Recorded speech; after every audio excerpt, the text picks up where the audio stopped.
All right, we're joined by Scott Russo on Unwritten Law. How are you today? I'm good, man. How you doing? Doing great. Thanks so much for coming out. Yeah, thanks for We're having me. excited about the acoustic album, but if you could kind of give our viewers a little history. I know you grew up in the San Diego area. Talk about at what age like the music bug kind of caught you, what some of those artists were you were listening to that kind of excited you to want to do this. Music kind of found me. I mean, my first love was skateboarding, and always loved music. It's always been it's been my whole life, literally, like fashion and everything else since I was very, very young. I had like 3 older brothers, and they got me into like the Police and Madness and the Specials and Selector and this whole ska movement and whatever. And then one of my other brothers got me into heavy metal. Another one of my brothers was into hip hop. I'm talking about NWA, and I've always loved music. And again, it controlled my fashion. I was like a rude boy, I was in a scooter club. I had 2 Lambrettas and a Vespa. Right. But I always cared about skateboarding. It was like the only thing. And I used to skate for 8th Street. And I was skating with this guy named Matt Hensley, who was one of the greatest street skaters of all time. Now he's in Flogging Molly. Okay. But he was so big at the time in skateboarding, and I had just gotten kicked out of my house when I was like 14. And I went and stayed with him, or his parents owned a trailer park, and I went and stayed with him in Vista, California, and he got me on 8th Street, he got me on Airwalk, and got me in Gullwing. And then this band Operation Ivy had been out, and we were fans of that, and we're like, hey man, he's like, you play guitar, he's like, you play keyboard, because I play piano. I'm like, yeah man, I play keyboard. He's like, well yeah, I play guitar. He's like, let's start a band. Because we both love this band, Operation Ivy, and we're like, okay, cool, so we started this band called Spy Kids. Yeah. And that was when I was 14, and it had members from, the drummer from Pivot in it, Mark McLemore, Craig Allen from Buck 09, Matt from Flogging Molly, one of the dudes from Gangbusters, me from Unwritten Law, and so this group kind of came it's kind of cool, man. I actually like to see if we all got back together, like what the fuck we could put together, but wow. Yeah, it's kind of a crazy story, and because he was Matt Hensley, we got all these shows, like crazy shows. Like we opened up for the Selector at the Santa Monica Civic Center when I was 14 years old. Wow. So it's like here I'm, playing in front of like fucking, 1,600 people. Yeah. And I'm 14. I don't know anything about anything. You know what I'm saying? Like I think my first concert was Rush and Van Halen, and that's all I really knew about. I the only concert I've ever been in. I was playing concerts. Mm-hmm. And that band played for like 2 years, and then the band broke up. Continued skateboarding. I was living in this abandoned house in Poway, and it was called the Blue Room. It's an abandoned house that had power and it had water. And when we found it, it was all fucking tagged up or whatever, and there was these huge cans of blue paint outside. And so we just took that paint, we painted all over the walls, and made it all nice, or look nice-ish, And it was dubbed the Blue Room, and we just throw these massive parties in Poway. And Unwritten Law came over, and they had just formed. They didn't have a singer, and they were doing kind of punk rock karaoke. And I sang Fugazi's Waiting Room, and the drummer's like, hey man, we need a singer, do you want to join our band? And I'm singing, well, at this time punk rock hadn't happened, it wasn't like a career decision or anything like that. Yeah. Again, all I cared about was skateboarding. And I'm like, yeah, I'm just thinking to myself, these are the coolest kids in town, there'll be free drinks and chicks and whatever, so I was like, yeah, I'll sing for your band, man, whatever. And I guess the rest is kind of history. They gave me 6 songs they'd written. I went home and wrote the lyrics of those 6 songs, came back, we recorded the 6-song demo in 90, I believe, 89 or 90. Okay. And we started playing shows, and immediately, because we played so many parties in Poway, the first show we had 80 people said they'd come to see us, the second show was 200 people came to see us, and it just grew, it almost doubled every single time we were playing, and within 6 shows we were headlining the main stage of Soma upstairs, which is kind of the home of POD and Blink and us. It's where we all started. It was a kind of, and at this time, around 91, this is when Nirvana had kind of come into play and just stomped out hair rock. So they were there was this place called the Casbah in San Diego, it's still there, and so they had these people, and Nirvana had hit. So there was these San Diego bands that were selling 300 tickets or whatever, and getting these massive record deals. And we were down the street at Soma selling 1,800 tickets, and moving a lot of records, and no one even paid attention at all until Green Day hit. And as soon as Green Day hit, all of a sudden we all just got kind of snatched up. Us and Blink went and kind of did our things, and that's the gist of it. It's amazing. So So organic kind of growth. You got together for the love of the music. Oh, for sure. Now all of a sudden, was it Epic Records? Epic was the first big deal? Epic was the first big deal. Yeah, so we signed to Epic. Well, first we were, I think there was this big independent label that wanted to sign us. I forget who it was. I think Cheshire Cat's on it. Cargo Records. Okay. And to us, we were such idiots. We're like, well, Cargo wrote records. We can't sign a Cargo. It's selling out. Like we just didn't. We were just kids. Quite honestly, I was 18. Yeah. And didn't know anything about the music industry at all. Sure. Obviously I'd played in Spy Kids when I was 14, but I didn't know anything. And yeah, and then we're just like, oh no, we're not going to sell it. We're going to stay with Red Eye Records. We think we sold like 15,000 copies of our debut record on that label, and then Epic stepped in. They're like, here's a big fat check, and we're like, yeah, fuck punk rock. Let's go cash that shit. Right. And that was kind of the end of that. And since then, yeah, we've been on like every single label since then. Like, now, who was the A&R guy at Epic? Oh man, I don't know. I don't remember. You don't remember the guy who reeled you in? Nah, I think that we hired I hired Bill Silva to manage us. Okay. And he negotiated and did the deal and did all that kind of stuff. So yeah. Okay.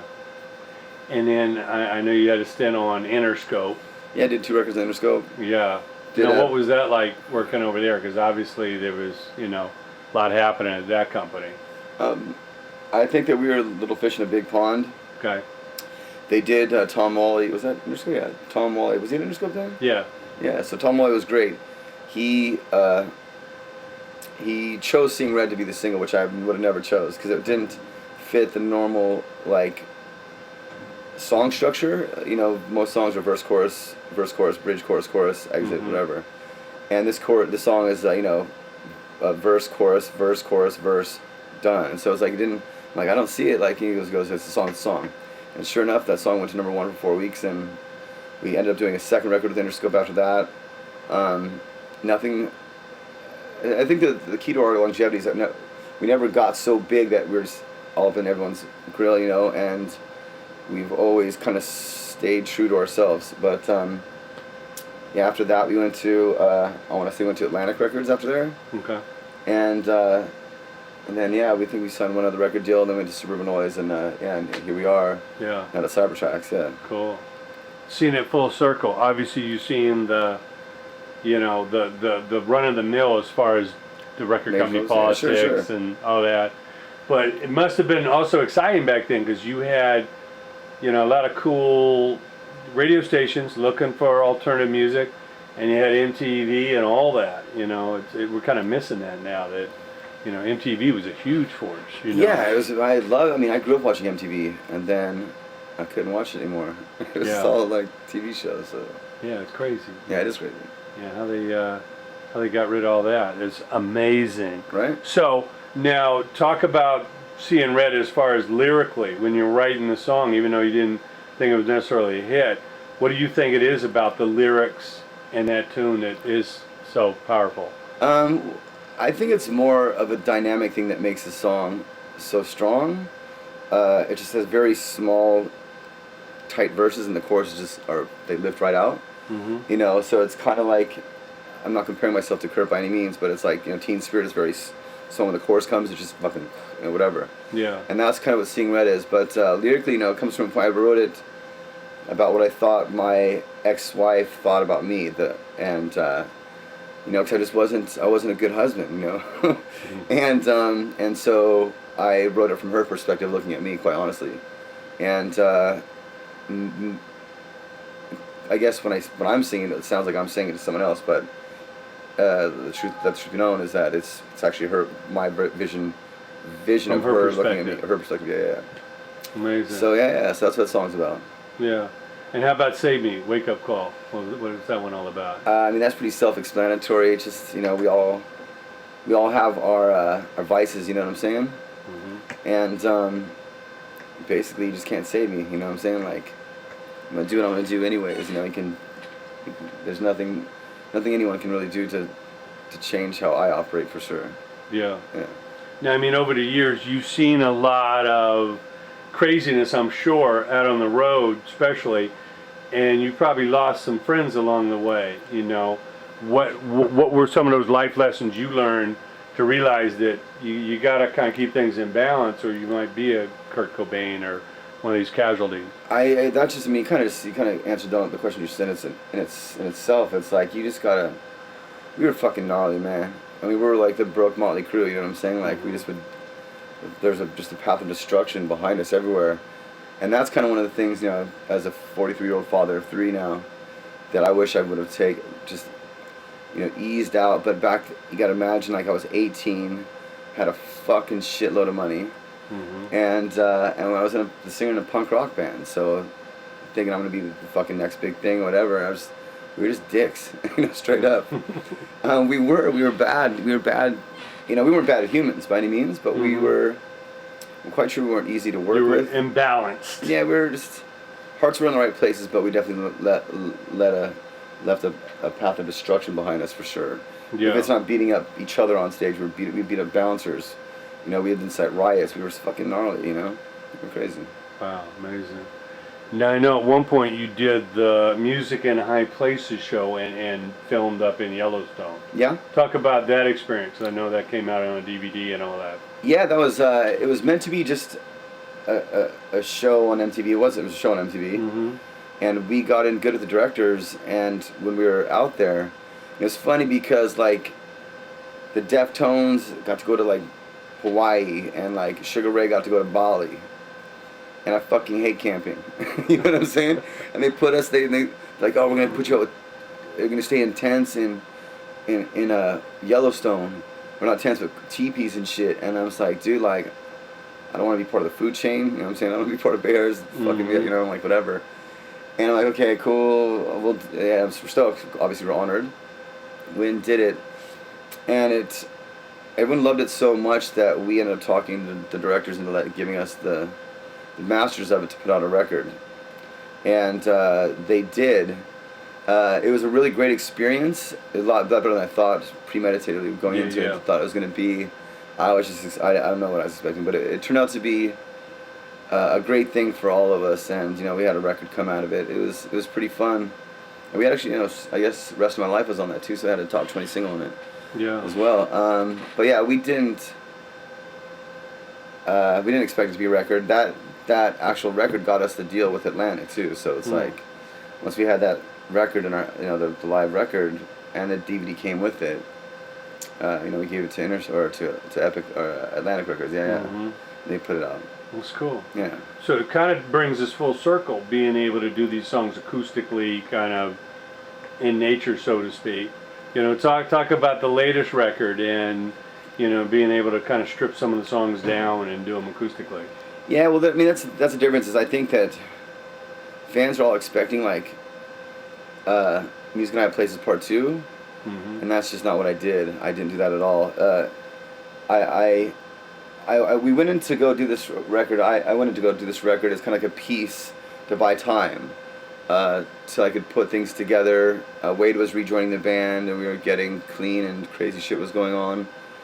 And so at the time, Kevin Singer, our old manager and record owner,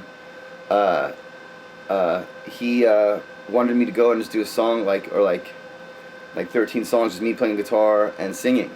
And so that's how the record got its sound. But me being a producer, it's like I went into one studio and met with this producer for like 30 minutes. I'm like, I just played I'm sick chord. I'm like, oh man, I don't feel well. But really, I wasn't vibing with him or his studio, like whatever didn't feel right. So after like 30 minutes, I'm like, yo man, let's link up tomorrow. And I went back and called my manager, and I'm like, hey, I can't. This record isn't supposed to be done here. I just know that. Whatever it is, I know it's not meant to be done here. He goes, okay, what do you want to do it? And I'm like, let's do it, you know, with my homie Jimmy, who did the Big B stuff with me. Has the same mindset, coolest guy on the planet, very talented. And I went down there, and we started going through that process of doing songs. So we just had a click track, and okay, I got the click, got the timing, laid down a guitar over that. I was going to do a guitar overdub, and then a vocal, and then a vocal overdub, you know, cover custom harmonies or whatever. And, you know, I'm not going to tell you the exact ingredients, but of what we were doing to make it. But we ended up sitting in the studio for fucking like 6 months, tracking it and producing it. And we started. So first it started off as just as just a vocal and a guitar, and then like, okay, this needs a bass, or it needs a dope beat, so we put a beat on it, and we put a bass on it, then we put like, we end up using like saws and shit, doing crazy shit. So it's produced, it is stripped, like, but it's definitely produced, and it's definitely not Music in High Places Part 2. There's beats, there's shit, there's shit everywhere. I'm excited about this record. I'm stoked. Yeah. Yeah. So you kind of mixed it up, tried some new stuff in a sense, and Yeah. you're excited about the mixture. Absolutely. Yeah. That's awesome. Now I know, again, you've seen a lot of politics with the majors, and again, politics happen with suburban noise, man. I don't know any idea what happened with Brad X and Zinger. I mean, the whole thing kind of disintegrated. Yeah. I mean, I heard bad things, and that was one of the reasons why, for the life of me, I couldn't turn on my record, a suburban noise record. So, like, they were meant to put out the record, and halfway through recording the record, I kind of knew what I had, and I was like, I just heard rumors that between Brad and Kevin and lawsuits and crazy. I guess they were just straight rumors, man. Like, but it made me feel uncomfortable because he was in control of all of our shit. He was one-stop shop. So he was our manager, our record label, our merch company, and it was kind of after a while like, I haven't seen any money for. Never seen money for a shirt. Still haven't seen money for a shirt ever. Damn. Never seen money for a record. He I mean, bad shit. He took like $10K from Warner Chappell, like, and didn't tell us about it. It was fucking crazy shit. And like, here he is wanting this record. I'm like, yeah, man, you're not getting this record, dude. And then he's like, yeah, you're on my label. I'm like, show me a contract. And there's no contracts, man. So like, I dismissed him. Came in on a handshake? Yeah, came in on a handshake or whatever. But I dismissed him as my manager. And well, first it started with the merch company. Cause I'm like, well, the merch is fucking horrible. Who knows how much you've sold? I've never seen a dime from it, and it's fucking horrible. We had the same merch for like 4 years, and it's not a good look. And so like, okay, I'm relieving you of duties for the merch company. Hired a merch company, and then inevitably halfway through the record, I was like, I can't give this suburban noise. Like, I don't trust them because of this whole Brad X thing. And I've heard some other bad rumors from other people too. I don't know what's true. I know that I have my doubts personally, so I took my business elsewhere. We shopped with a couple people, and everyone was stoked. Quite honestly, the reason why we went to El Jefe is because him and Jen literally showed like so much heart. They're like, dude, like, they sat us down. They're like, dude, this is fucking big, man. Do you know what this is? I'm like, yeah, I know what this is. Do you know what this is? And he reiterated everything I already knew, put into words that I already had in my head. I'm like, yeah, that's exactly right. And it was the right fit, and it was kind of like we had done when punk rock. When especially Epitaph and Fat Records really hit, it was kind of disgusting. It wasn't punk rock anymore. It was just like, it was cookie cutter. Like, you could make that sound anywhere and just put any guitar chord of it, and you're in a fucking punk band. Get there and be somebody. Right, it's a Sibley line. And exactly. Thank you. That's a great word. I like me couldn't fucking do that. You know what I'm saying? So point being is that we kind of ditched that whole scene. You know what I'm saying? And we dropped down to detuning and we fucking did weird shit because I didn't want to sound like every other fucking band. And so we kind of like turned our nose up at the punk scene. I think with this record, it kind of, and we're coming back, as you so eloquently put it, we're coming full circle, coming back to our roots and getting the blessings of one of the greatest punk rock bands of all time, No Effects, you know what I'm saying? So it kind of, and two things, it brings us back to our roots, which is dope, and it gives the blessing from one of the kings of the punk rock community, with a record I truly believe is punk rock, because no other band would do this, and that was one of the things he said too. He's like, no other band in our genre could create the record that you made out of your songs that you'd done. And they've been the fucking coolest out of all the labels. They've been the coolest, was hands-on, personal, intelligent, loving, and giving label I've been on. So it's like it's a different feel. You can feel the difference in this record too. You can feel the difference. I can just feel like some shit's gonna about ready to pop off, and I'm super stoked. I'm just like, April 1st, come on, man, fuck. There we go. Yeah. No, it's awesome. I mean, it should be. Everything's gone back to a kind of a DIY, entrepreneurial, independent world. You should be with people that are doing this from the heart. Yeah. And if they are from that like-minded, musicality with you, all the better. I think that Hefe's been there in a certain sense with his band and his label, and so I think that he wants to make. I think he wants to do right. You know what I'm saying? He's a fucking good dude, and I think that's really hard to come by in the music industry. And Jen's fucking a legend. Like, she's worked so fucking hard. She's been working like a month and a half on like this. I had his vision as art design, and we've just been going in at it. And like finally, like it's today. I just gave the okay. Like fuck, that's it. We're done. It's fucking done. Let's just put it to bed. Yeah. Let's let this fucker go. Like, and so today was like literally like it was the last little fucking check off the list. And so the artwork's done, turned in, pressed on vinyl. It's been dope, man. Wow, it's amazing. Yeah. Now, obviously, you've seen a lot over your years, and the business is almost unrecognizable of what we used to have 20 years ago in this industry. Yeah. But what advice do you give to the young bands or young songwriters, singers coming up, as far as like the mindset or the perseverance it takes? Because so many of them think that this is like a big party or it's get rich quick. You know, what do you prepare for them as far as the gut check it takes? Write great songs. I mean, it's what it all comes down to the song. Write a fucking great song. Yeah. And other than that, you can't expect to make money because music's free, straight up, man. So unless you're willing to do this for free for an extended amount of time, until God willing, you know, something good happens for you in your band, you know, you're here to make art. I mean, that's what I'm here for. That's my purpose on earth. So it's like, I have no other purpose. So it's like, I'm gonna make music whether I'm rich or I'm poor. So, and that's it. So you just gotta be, it's like anything you do in life, you know, like, you gotta fucking mean it, you know what I'm saying? You gotta mean it. Yeah. Yeah, that's It all. tells, you know, I mean, you can tell. And a good song, you can strip it down, you can put orchestra behind it. I mean, you can tell if it's a good song structurally, you got a good melody, you know, a good hook. I mean, stands the test of time. I mean, a lot of this music we listen to is 40, 50 years old. Yeah, sure. You know? And one of the things I always love is to, if I get into a band, I try and go back to see who their influences were. All right. And it all goes back to these blues guys and the R&B guys and the soul guys and the, you know, because they were making music on a street corner because the love of it. Exactly. They were all getting ripped off, but they didn't do it for the money. Unwritten Law is broke as fuck. So we're definitely doing it for the love of it, straight up. Yeah, but man, it's like I say, seeing Helping the Clash put on their first shows, they got Bo Diddley opening, you know. That's so crazy. You know, they love, you know, and we still, to this day, you know, we still got Chuck Berry alive, and Little Richard, and Jerry Lee Lewis, and, you know, some of those pioneers. These guys invented rock and roll, and they're still on this planet.